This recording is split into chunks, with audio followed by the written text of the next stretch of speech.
When I look what has happened in Kasungu and what I've seen happen in the region, I get motivated by a sense of outrage.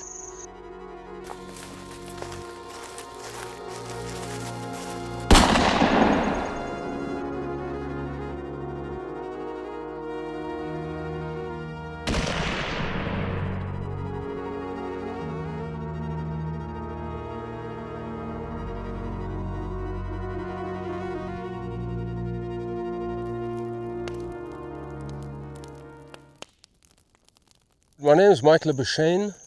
I'm currently the program head of the IFAW Kasungu Luwambe Lukasuzi Elephant Landscape Project. If you look at the levels of animals that were to be found in Malawi's 8 national parks and wildlife reserves in the 1970s and compare it to today, Kasungu is unquestionably the most depleted park. Kasungu National Park is about 230,000 hectares, and it used to be part of a huge and very rich system that ran into the Luangwa Valley. And what we have, instead of animals moving through a vast and rich system, we've had animals compressed into a tiny part of habitat that they're choosing only to escape poaching pressure. Now, the extent of this destruction is overwhelming. You see the absolute collapse of all our large mammal populations.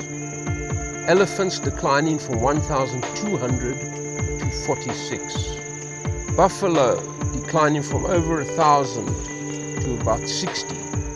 Zebra declining from about 500 to 6. You're looking at the loss of the value of the animal. You're looking at the loss of the value of the tourism product. You're looking at the massive cost of trying to recreate what we've lost. And if you look at Malawi, one of the poorest countries in the world, to have this type of loss is quite staggering.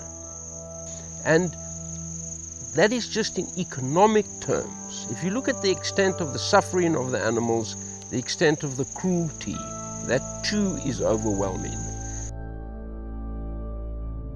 And we have to ask ourselves, what is the correct response to this?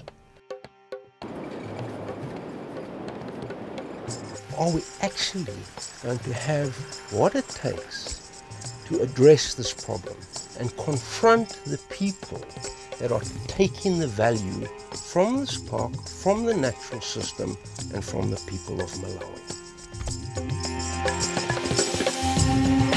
Our primary focus is a focus on law enforcement. So it's an armed law enforcement operation aimed at combating armed criminals.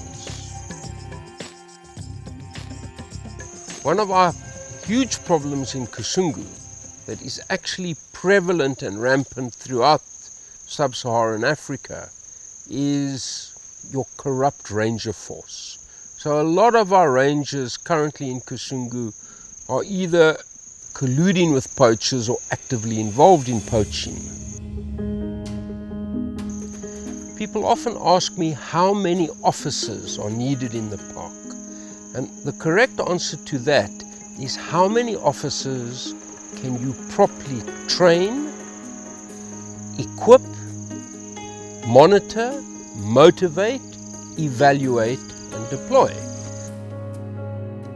The worst thing you can do if you've got a corrupt ranger force is to double it or triple it. Our main thrust going forward is to identify the honest rangers and to reinforce them through training, equipment, and leadership. Secondly, we're going to evaluate the entire staff. And thirdly, we need to do highly selective training to identify the right material and to bring them into the ranger force. We've chosen these 12 officers to attend the training, and they will have a huge impact on the slow turning around of Kasungu. Standing position. This is now the third day of their training. Before they're certified as part of the unit, they've got to undergo a total of 36 days of training. So this is the first step, and through the training, monitoring and evaluation, we'll wield them into an effective force. Standing position. We find ourselves at Singwe Camp, and the reason why we develop in Singwe Camp is that it will secure a very vulnerable part of Kasungu National Park. What we want to set up here is barracks. So we want an elite unit to come in here where they are secure, where we control their communications and their movement. We brief them, we deploy from here. Here we control them. They cannot leak information to the poachers for reward. Sometimes our rangers, they follow poachers up to a distance of 15 to 20 kilometers overnight.